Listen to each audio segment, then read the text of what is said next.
Hey folks, welcome back. Okay, so The Little Mermaid is out in theaters now, and it's come out to some pretty mixed reviews at the moment. And I'm not going to jump through the reviews in this video. I'll mention part of one which relates to what I am going to be talking about, and that is how I think this film will do box office wise by the time it ends its theatrical run. Will it be a financial success? Will it be a financial failure? If you're Disney, I imagine they think it's going to be a big hit. I think they think it's going to be a billion-dollar hit, in fact. But hey, I'll mention some things that will help this film and what I think is going to hinder this film. I mean, initially, a lot of people thought this is going to be a financial flop, okay? They base that around, Disney's track record, which of late for children's films has been very bad.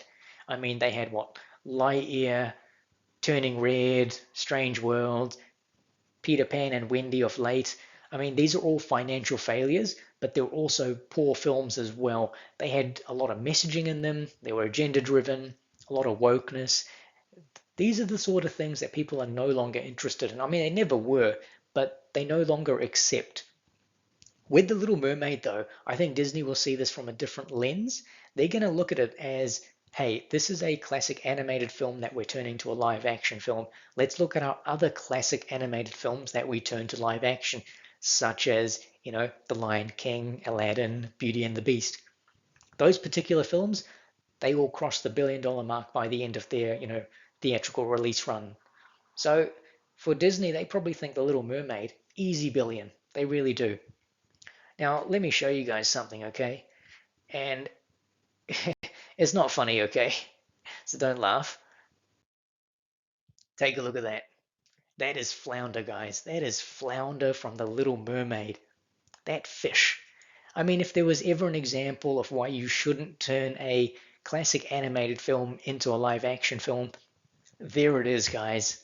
But what I really want to draw your attention to is that little snippet next to it. And that's this reviewer called Kaylee Monahan, who writes for the Arizona Republic.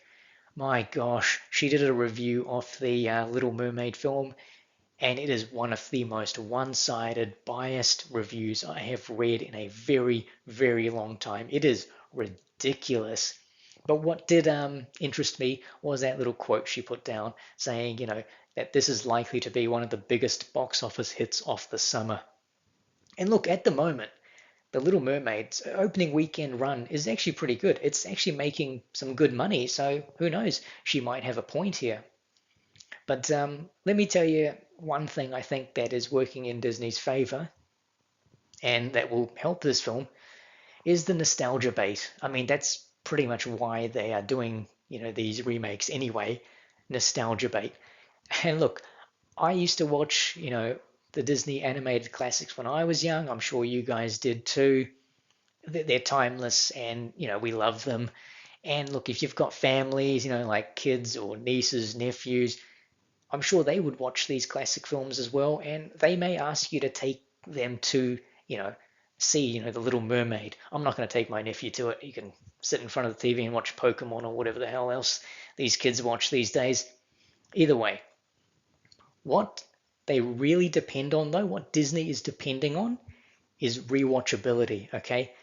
That is what brings in the revenue.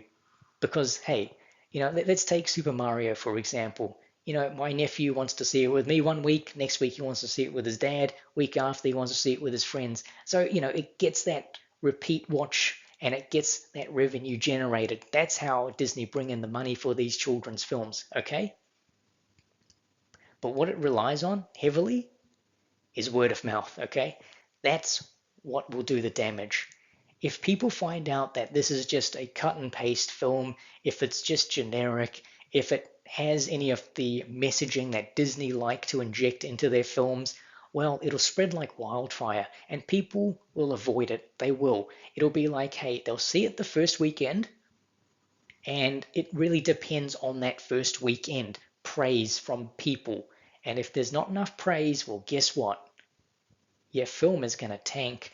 And the other problem that The Little Mermaid has is that there are some big films coming out. You've got Spider-Man Across the Spider-Verse, which comes out on the 2nd of June, so just a week away. My word. I mean, and Across the Spider-Verse to me is going to be one of the biggest hits of the summer. It's one of the most anticipated films of the year. It's going to crush it.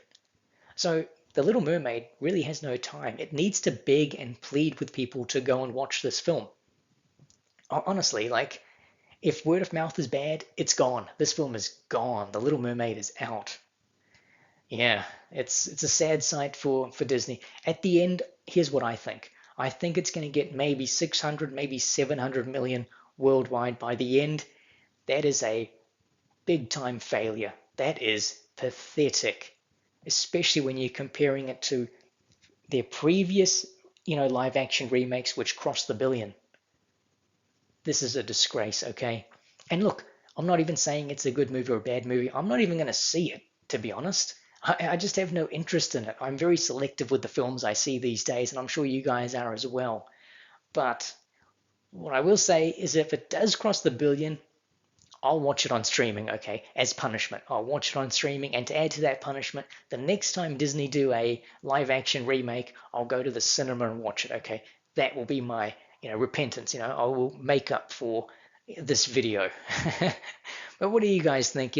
Smash or pass? I mean, box office wise, is it a smash, or is this a big old flop in your mind?